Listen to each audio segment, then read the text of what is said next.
joining us. This is Goran. Goran, he is the head coach of Legon Cities Football Club here in Ghana, and he's been here. He's having a good time with football, and good analysis is made there about why Ghana football is not really up there as it's supposed to be. We'll be talking more about his personal life, how he began as a footballer, and how he decided to join as a manager. First of all, start with me. You played in various roles as a footballer. Why did you have so much diversity in your play as a footballer? Listen, I mean, it's everything is the question of your football education. I really, as a child, I started when I was 10. 10 years? Yes, of course, 10 years in the club. Your parents were football oriented? Your dad was a footballer? My father was in this time professor, for the sports. Wow. And I mean, okay, but it was, like every guy here, they don't have to have a parents who are football players or stuff like this, Sure. It's every boy, he wants to play football. Football is very popular game, the most popular game in the world, and like me, and then I started in my hometown where I was born. It's Yugoslavia? Now, Yugoslavia. It was Yugoslavia. Now it's Bosnia and Herzegovina. Okay. Zenica is the name of the city, and then we had a club there. In the first division, it was the first division, which was very strong division really, because we had a rule in this time that our players cannot leave the country, exactly to avoid this problem. What I'm talking about, of course, they made a rule that the players cannot leave the country before they are 28.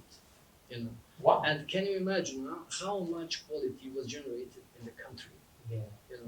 And if you like as a young player, you must have a quality, to come in this. We too in this time we didn't do this what we could do, if we compare the quality of the players, and this what we reached as a club, as a country, as a national team. It wasn't really good level. Okay. We could do much more better. You see now, I even these people there, from ex-Yugoslavia, they are too much political, and everything is like, if you say something like, if you say the truth, it's like you want to insult one side, of two sides. But I don't want, all this what those countries what they have, they took almost 80% from this Yugoslavia. And national team of Croatia, national team of Serbia, national team of Bosnia and Herzegovina, Macedonia, Montenegro, all of them, they stay on the basement of this country, of this football school. And now you saw last world championship in Russia, Croatia was second place, and that's it. And that's why it wasn't like a little bit similar situation. If you see the players how good they are, and you see what the national team reached, it's not compatible. Yeah. If I'm actually learning from a lot of what you're saying now, compared to how Yugoslavia now looking up into Serbia, Croatia, and the fact that Croatia got all the way into the World Cup in 2018. But as a result of something that was sown in the past in terms of policies. Yeah. And if Ghana as a country can also get to the World Cup final or even winning the AFCON, because it's been over 30 years since we won the African Cup of Nations as a country, we have to start putting such policies in place, maintaining our players here in the country and help them to become better and grow. But it's going to be difficult because there's not enough money here for footballers. I know. It's simply like it is. But there's one more problem. Okay. You have a football as a game, like I always say, as the most beautiful game in the world. And you have a football as a business. Okay. And if this business issue, if you push this business issue forward, and you forget that it's game played by people who have feelings, who have needs and stuff like this, you will never have a real chance. It must be balanced. Okay. The business, Yeah, the football. And you know, Passions. you have one example here. Many good players, they were kept in the lower division because of business reasons. Okay. Business reasons. But if you want to educate and to bring one player on one international good level, young players, they have to play as high as possible. And this is one. It's my observation. Or maybe I never cleaned the time right. You know, this is how I see this. And this is one problem too, because you know you have some players. You know, suddenly they Shoot up. They shoot up somewhere in, I don't know, in some country in Europe or somewhere else. You know, they didn't play one game in the Premier League in Ghana. You know. Yeah. And you know they cannot come like from yesterday to today, you know, like they are good now. No, they have their past, you know, they have their progression. Yeah, of course. But they never played the Premier League. And that's the, I mean, for the people who are in this job, like professional in the job, it's pretty strange when you hear this. I know the business side of this sport. You know, that's why I know why is it like this. Sports economist, sports psychology. Not sports psychology. Psychology, sports economist, football coach, professional coach, and that is a big career for person. Well, for some people it's like, you know, some people they think, you know, it's you don't need education to be a football coach. Right? But interesting part is that you allowed your life circumstances to make you a coach. Yes. And you built on it. You added a lot of education. Yeah, of course, because you know, now today, you know, you have players, you know, before they finish the career, you know, they have a plan, you know, like with their agents or I don't know, they have a plan. You know, next 10 years, you know, then I'll start there, then I go there, then I go there. I didn't have this plan. You know. It was like, you know, like it came and I started. You know. Even, you know, in one club, you know, when I was finished with the football professional license, one guy, you know, asked me. He was ex-professional. Really recognized person, like in Germany, German football. He asked me what you want to do. I said, listen, first I want to finish the license, professional license. When I'm finished with this, then I'll see. Because I really didn't plan like, you know, now I'll take, I don't know, this club. No.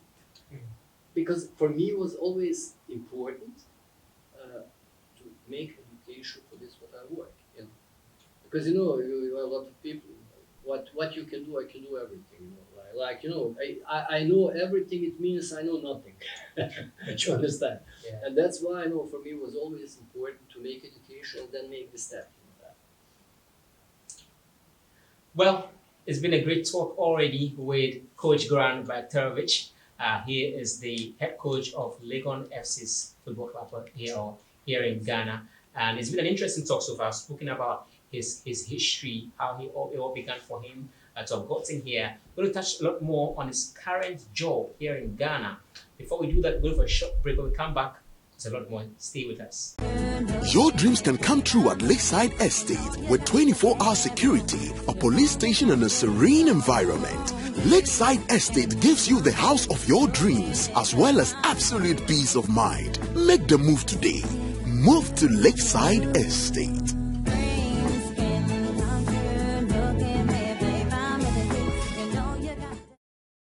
Coach, it's been interesting so far talking to you. Let's now get to Ghana and your stay here. Would you say Legon Cities Football Club is one of the challenging and demanding jobs you've gotten yourself into as a coach? Yes, listen, it's very specific situation, you know. And you know, you have practically, you know, one new club in the league, you know, in the Premier League, who wants to develop something, who wants to improve all football in Ghana. Okay. I mean, really, it's like this, you know, because you know, if somebody make such a project, Mm. start with such a project.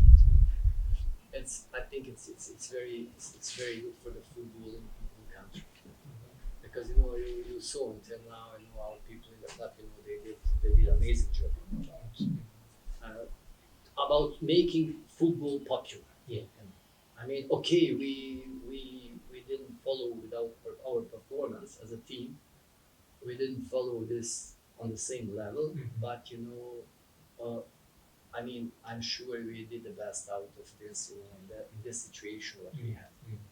Well, that you've already set the pace for me. I was going to ask you that question. Legon Cities, people say they're one of the richest clubs in Ghana at the moment in terms of the investment they've made so far. They have the best football bus among all the 18 clubs. They have good branding. There's a lot of good marketing all around the club, and it looks good on the outside. But in terms of on the field of play, performance-wise, there's something lacking in there. And good thing is, you've not been there for a long time for us to judge you by the performance and the results. You came in short time before the league began. So is it a question of those questions have come to me, and today I want to put it before you as well. Good time I'm here with you. Is it a question of you not being good enough, or there's something else that is taken out of the performance of the club? Is it with you, or is something else with the club? The best answer, the most attractive answer would be, I'm bad. I have no idea about football. No, I mean, there are a lot of things. There are a lot of things. In this point. First thing, you cannot watch football like development of one team. Okay. Now we speak about team, because team didn't offer this performance what we had in our club. Okay. What our media department made. You couldn't compare. But first, really, I have to say clearly that I don't want to make somebody responsible. I don't want to blame someone. No, I'm just making it now analysis of this situation. Last year, we are all stars, couldn't play the league, isn't it? Second thing, it was very delicate to bring the players with high quality in this situation, to bring them to the club. Thank you for being a part of us today. We're going to come away with a lot more. Stay with us here.